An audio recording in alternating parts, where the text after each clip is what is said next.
اهلا وسهلا. عاملين ايه؟ كل سنة وانتم طيبين وبخير. مشيت وعدت 2022 وخلاص عشنا للسنة الجديدة 2023 بأحلام جديدة وفرصة تانية للحياة، نشكلها ونظبطها على حسب احنا عايزينها تكون ازاي، وندعي دايما ربنا سبحانه وتعالى بالتوفيق والسداد.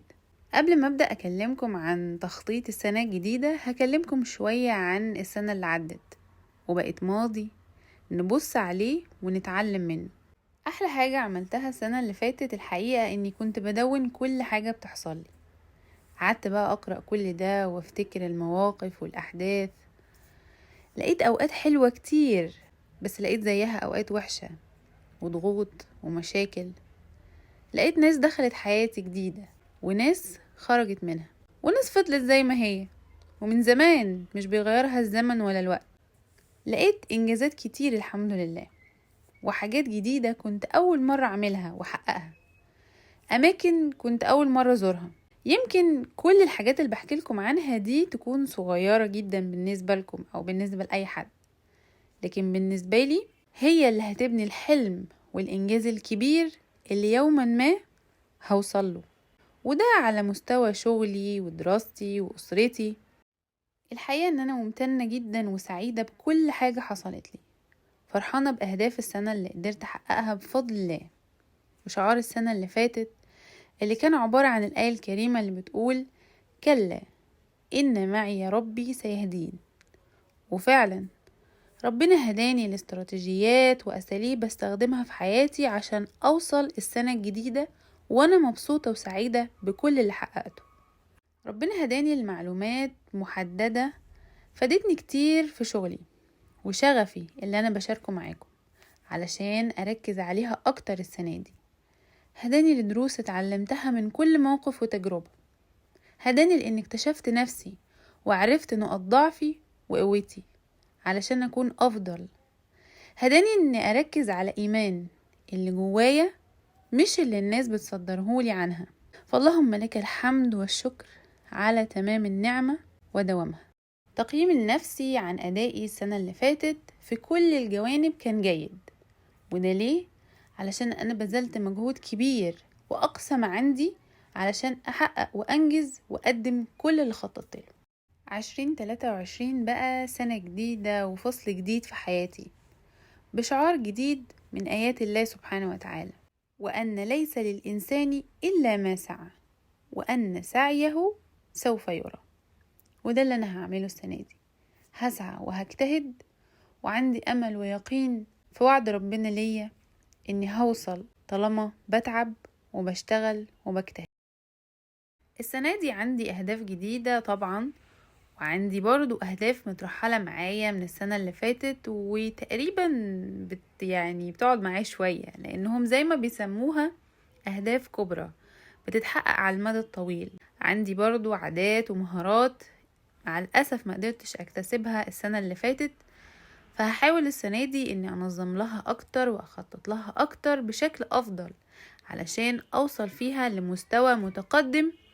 فهيكون عندي في جزء التخطيط بتاع السنة صفحة عامة هكتب فيها رسالتي ودوري في الحياة اللي انا بشتغل عليه، هكتب فيها قيمي الثابتة، هكتب فيها كمان نقاط ضعفي وقوتي، اكتب مميزاتي وعيوبي ومشاكلي اللي انا عايزة اشتغل عليها.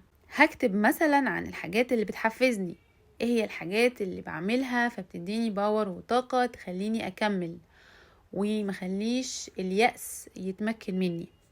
هكتب عن هواياتي اللي بحبها.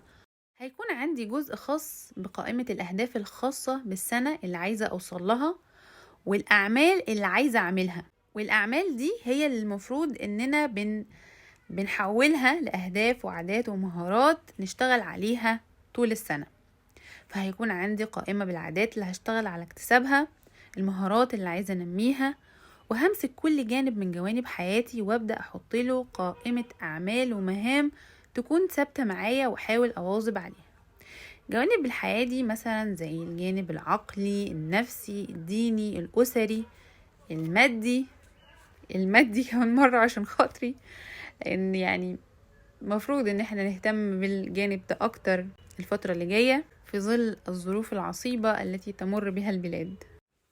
كل الأهداف والأعمال والمهام والعادات والكلام الجميل ده كله هبدأ أخطط له كل حاجة فيها بشكل مفصل أكتر. فمثلا شغلي بيكون فيه مثلا مجموعة من الأهداف والمهارات اللي المفروض أن أنا أتعلمها. المحتوى اللي بقدمه هيكون مثلا عندي صفحة خاصة بكل تطبيق أو ابلكيشن، أدون مثلا فيه الأفكار اللي أنا عايزة أعملها، الأفكار اللي عملتها بالفعل، هبدأ منين أول السنة وهنتهي فين. كمان هيكون عندي تخطيط للكتب اللي هقرأها، عددها، نوعها، تقسيمها على شهور السنة. كذلك جانب الأفلام، بفكر إني عايزة أبدأ أشوف إنتاج وثائقي لموضوعات مختلفة، وطبعا ده برضو محتاج تخطيط. السنة نفسها هقسمها جزئين، كل جزء 6 شهور، ويكون في أهداف وتخطيط لكل جزء.